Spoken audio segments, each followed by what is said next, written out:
Hey there, I'm Jackie Ferris. The world is but a canvas to our imagination. A famous quote about art that's kicking off 4 weeks of artist profiles. Artists from Delaware who sit down and talk to us about their medium, their inspiration, and their process. Get ready, the 302 is headed your way.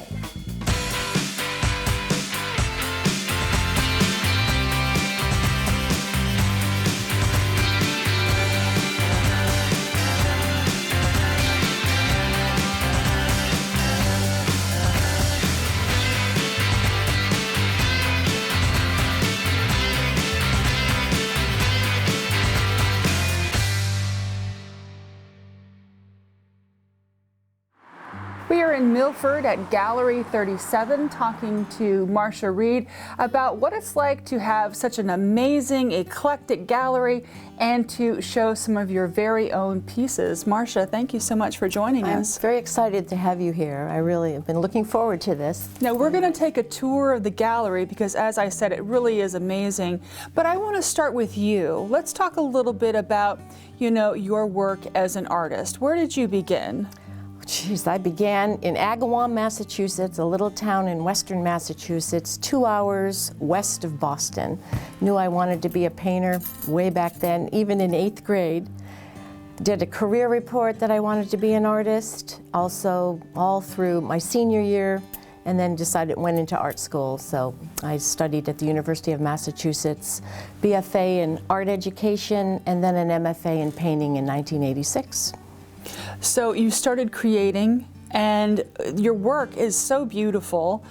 Talk to us a little bit about, we're looking, is it acrylic, is it oil? What is your medium of choice? My medium of choice, actually I go back and forth. I do a lot of mixed media. So I start off with acrylics on these larger paintings here, and then I go back into them with oils, and not just oil paints, but oil in stick form, so I'm able to draw and do the very loose gestures that I like to do.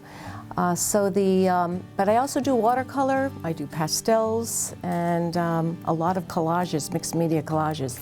I actually sell quite a few of those, and I've been thinking about maybe going in that direction a little bit more. I can show you those later in the studio. Your work is very vibrant. I'm looking at the piece that's right behind you that looks like it's by the water with some reeds or some grass. Yes. Talk to me. Now that is an example of the mixed media that you were talking about? Well, what happened was during COVID, when everybody had the lockdown, I decided I just started walking this river that's in Milford, the Mississippian River, and I found it was endless possibilities of painting material for me. So I focused on anything that had to do with this river, from the plant life, plant forms, during all the seasonal shifts. And I thought, well, it's just like life, ebbs and flows of life, and I continued with this subject matter. So this is actually along the Mississippian, which is really a 12-mile river that goes right out to the sea, to the bay. And I go on in a canoe, I walk it, and I do everything from this river or my backyard, all nature oriented. It really is beautiful. You can really you feel like you're set in the space, and watching these colors, it's almost impressionistic. Yeah, I would say it's more expressionist, which would mean that and I don't work from photographs, but I also am not a plein air painter. I don't usually paint right on location. So I visually remember where I've been. I might take little notes in a notebook or a sketch pad, do pencil drawings, and then come back into the studio and then just start in. And my approach is I let the painting lead me. I know it's not what a lot of painters do. I'm an intuitive painter and respond to the mark making that I'm doing, the colors, and then the painting develops and goes in its own direction. And sometimes afterwards I'm like, wow, who did that? Or wow, I didn't realize I did that very loose gesture there. I don't even remember. It's almost get into a zone, I guess. Sure. The colors with this and some of the others, while they're very vibrant, they're also very kind of, I don't know, warm and intimate. So what goes through your mind as you're putting this together? Do you just get lost in it? I do get lost in it. Like there's a painting in this other little gallery called the Small Works Gallery, Sunset Edge. The horizons here, or the beautiful sunsets, are just so vibrant here in Delaware. Probably because it's so flat, and I'm coming from western Massachusetts with a lot of mountains. There's a lot of trees and things obstructing a lot of the open skies. So here I really over-exaggerate a lot of the cloud formations, and so the colors are really brilliant to me. So I will really use a lot of hot pink and bright oranges in my piece, like the one back behind over there is really, really vibrant. Yeah. I know that a lot of times, I'm from New Mexico, and so you see some of the sunsets there. I've been, that's great. They're gorgeous, they're orange, they're purple, and they some of the colors, I mean, it kind of reminds me of every once in a while, Mother Nature will pull something out and just surprise you with the colors. I've done a lot of painting in New Mexico. Oh, you have? Taos and Santa Fe. I was out there for a course years ago, and then I've also have friends and I also taught a painting course out there. I actually do a lot of international painting classes where I take people on excursions to paint. And we went out to New Mexico. That was back in like late 80s and then in the mid 90s. Yeah. Well, I guess they say the more you give, the more you receive. So I can imagine that teaching also fills you up. Yes. I taught for 35 years at a private school, boarding school in Massachusetts, with a lot of international students, and I learned from them as much as they learned from me. It was remarkable. I really enjoyed it. I bet. Had a great experience there. To spend 35 years in one spot, it was really, really, really remarkable. And rewarding, I would imagine. And rewarding in every way. Yeah. Absolutely. Actually, I have some of artists in here that are my former students. Oh, that's fantastic. That are 50. It just blows me away. So we're going to take a quick break, and when we return, we will continue our conversation with Marcia Reed. Stay with us.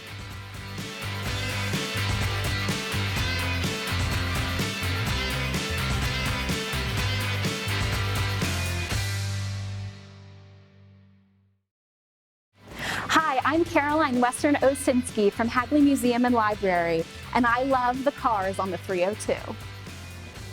Welcome back. We are at Gallery 37 in Milford talking to artist Marcia Reed. Now, I wanted to talk to you about the painting of the flowers and the sky. This is so fluid. It is fluid. A lot of people speak about my work as being fluid, full of energy. I've often heard sometimes people say too strong of color, which I can't see that, but it does have a lot of movement. It's very, it's about the wind, it's about the elements. And I was actually, that particular painting I did outside, and I normally do not paint outdoors.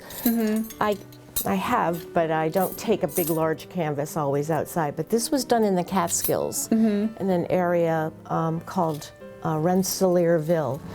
And I was at my friend's farm, and we were both painting, and I just started it there and got midway through, and then I was able to finish it back in the studio here. Do you find that you use the same kinds of tools? You mentioned using like markers and things, but do you improvise with other like objects to kind of make the texture? Because the texture that you have, especially in this painting, really is remarkable in that it's unlike anything that I think I've seen in many artists. I just apply the paint really thick with a brush. I don't use a palette knife. I also, in that particular painting, if you look up close, there's several different mediums in there. There is ebony pencil, which is a very hard graphite stick. I also have acrylics. I've used Conte crayon, which is sort of a hard pastel, and I then went over it with the oil sticks, which is the oil stick in it's paint, but it's in a very wide stick form. Yeah. And it's very, when you apply it on to the, that's actually not even canvas, that's what they call birch board panel.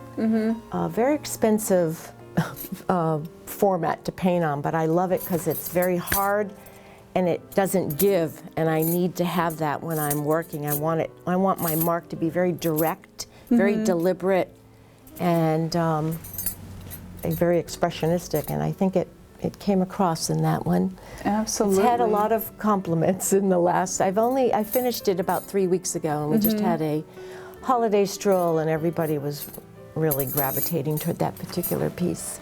Now, I know that you have several pieces that you did, you know, in the 90s you mentioned earlier in your career as an artist. Do you find that you have refined what you do, or have you transitioned to something, to a new voice throughout your career? Yeah, I've definitely evolved before I used to be very painstakingly trying very hard to make something be more, not realistic, because I've never been a realistic painter. I can paint that way, but choose not to. Yeah. But I would sometimes have different galleries dictate what they thought I should be doing. And then back then, when I was younger, I'm like, oh, I'm wanting to be in those galleries. I pretty much did what they asked. And I decided that's not what I am. My voice is totally different.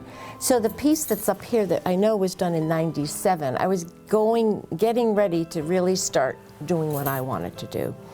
And that piece there is with beeswax crayons and watercolor. It's a night scene in the Caribbean in St. John, but a lot of people like my older work. Yeah. I seem to sell that a lot here in the gallery. My newer work is it's just starting to get some attention. Yeah. I may be 10 years ahead of my time. I don't know. Well, that's good though. I guess. That's good though. Yeah. So talk to me a little bit about the mindset. You know, you said you're not really a plein air painter, that you let the colors take you where they go. But I mean, do you have to be in a certain mood? Do you have to listen to certain music? I mean, Oh, that's what interesting. makes it work for you? Well, I'm a very disciplined artist, very prolific. I paint every night, and I really do. So I don't paint just for shows. So when I go into my studio, it's sort of a space that's very tranquil. It's, you know, it's my personal space, and so I'm able to really let go of the day, of whatever's going on in your personal life or in the business life. So this is my area and my work in my studio. So this is my working wall. So whatever's on this wall, except for this piece, I had to hang this one up. This is the wall that I paint on. And I actually paint against this wall too, but I put something up there instead. And I have to have these stairs for when I'm working on bigger things so I can reach, reach up. And then I just focus. And I paint till pretty late into the evening. Yeah. And it's just, as I say, I'm an intuitive painter, so I respond to, I have a lot of paintings going at once. So I have a wall that and I never work on easels. I have to work against a wall. I think that comes from working on a wall all my time when I was in Massachusetts. So when I moved here, I said, I can't work on easels. I have to work against a wall. Yeah. And so I have 2 working walls.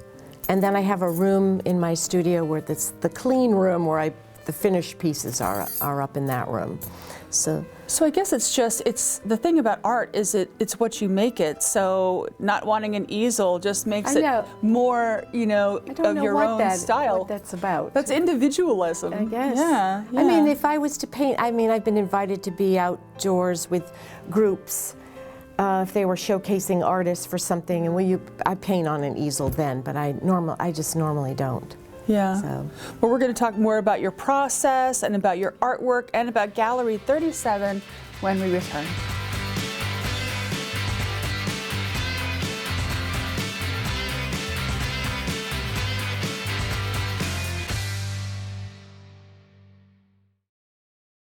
Hi, my name is Elizabeth Way, and I'm a guest curator at Winterthur Museum, Garden and Library, and the fashion on the 302 is phenomenal. Welcome back. We're talking to Marcia Reed. Now, we're talking about your process and not wanting to use easels. So this must really just be like a release. Some people, you know, they exercise, some people meditate. Does this do it for you? Can you get it all out on the canvas and release yourself? Oh yeah, definitely. Yes.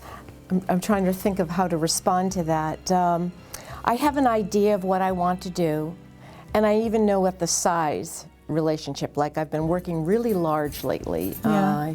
I'm trying to think of the size, 60 by 72. Yeah. I knew I needed to work that large.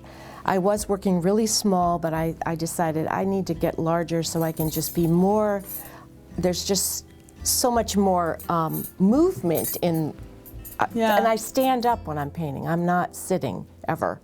Oh, it's good. So That's it's good for your health too. Yes, I know, it's true. So my husband bought me these little padded things to stand on to help for your knees or your lower back, that sort of thing. But it's definitely a full engagement with the canvas. It's like a dance you're having with this.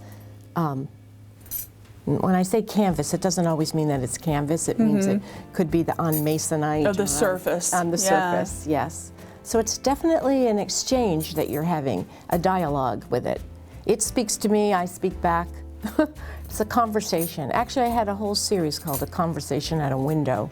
Really? Which was during COVID, where we were locked down and I was just in my studio, and I definitely was looking out my window all the time, or reversing it, what was inside the window.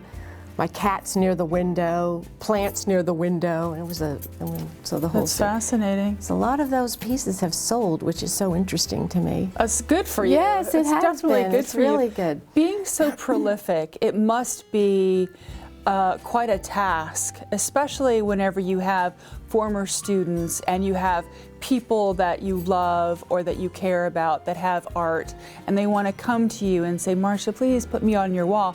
When wall space is at such a premium, how do you choose the pieces in the gallery, being an artist, that because this is a business, that are beautiful and are going to sell? It's a fine line for me because I never started out as being a business person, being in education, and I actually started out really wanting to be a painter. And I remember my dad saying to me, well, what are you going to do with this degree? So I went back to get another degree in art ed, and then did an MFA in painting. So when I did this gallery, I was like, wow, I wonder if I can do this, because I don't have that business sense, but I have an aesthetic sense. So I can set it up and design it the way I want, and I try to get, since I've been in a lot of galleries myself all around the East Coast, and I chose people that were my sensibilities, that I feel strongly about, and hopefully that gets across and people will find me for that. Yeah. I don't always choose what will sell, I find. But if I really feel strongly about it and that person's work, then that's what I'm an advocate for the artist, really. Definitely, and it's so eclectic in here. This is not the place to come for seashells and It's not a beach gallery per se, or people have come in and said, oh, where are the towers that are down at the beach? I can't think of the name of those. Of the observatory towers. Yeah. Or do you have starfish or merman? I'm not that gallery. And that's okay, because there's room for all of us. I really feel that. And they'll find me. That's why the gallery is called A Destination for Artful Living. Okay. Yeah. So let's talk a little bit about the kinds of art beyond your own pieces that people will find here. Just kind of give us like a tour. I know there's a lot of ceramics, there's a lot of glass, take me through it. So I also have a lot of, I have jewelers. I have 6 jewelers.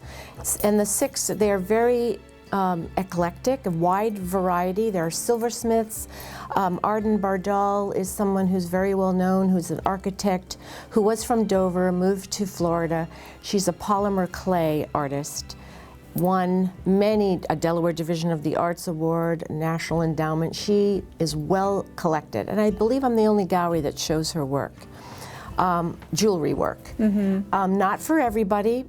It's higher end, and the silversmiths that are from Pennsylvania, Bolivia, North Carolina, they have beautiful gems in their work. They actually go to the big shows in Arizona to pick their stones, and they do all the beveling. And I also have the lamps in here are all handmade. Every part of them, the finials, the pulls, and their hand-painted shades. Let's see, I also have mosaics, glasswork, and there's some furniture in here, the welded steel furniture. There are a lot of them. A lot of them are the shelving here, but it's all for sale. So everything, you walk in the door, Yes. it's all for sale. Yes. Excellent. So I was going to ask you about this teapot. I know, and it's a vase. And this gentleman was a professor at the University of Massachusetts. He studied at Alfred University, which is a big, huge ceramic school. He taught for over 30 years at UMass, and he has been in shows in museums in Japan and in China, and in big clay books. I love his work. It's quirky, it's different. So I thought I would show his teapots and then have some Milford artists. In the middle, Mike McSorley is an oil painter, and he painted teapots. So I thought, no, that would be an interesting, for those who collect teapots might come in and see. Absolutely. It really is a very eclectic, very fun, It is fun. funky gallery. It's fun to put together and try to figure out how to get it all together and make it work. Well, Marcia, thank you so much for letting us come and spend time with you and soak up some of the art. We really appreciated it. Thank you so much. I appreciate it. We'll be right back.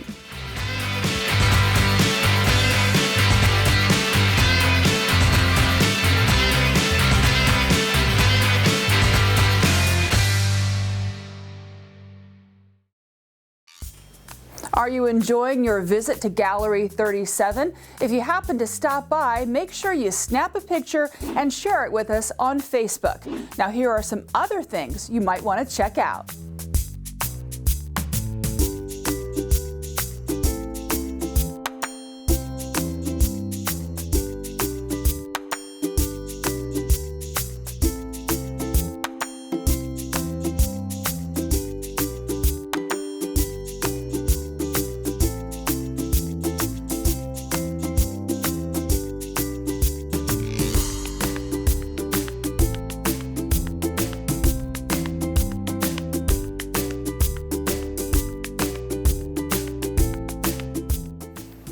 For more information on Gallery 37 or any of Marcia Reed's paintings, you can visit marciareedpainting.com. That'll do it for this week's episode of The 302. Make sure you follow us on Facebook for behind-the-scenes content you're just not going to get anywhere else. We're going to leave you now with some beauty shots of the Mispillion River. Until next time, I'm Jackie Ferris. Tell them you saw it on The 302.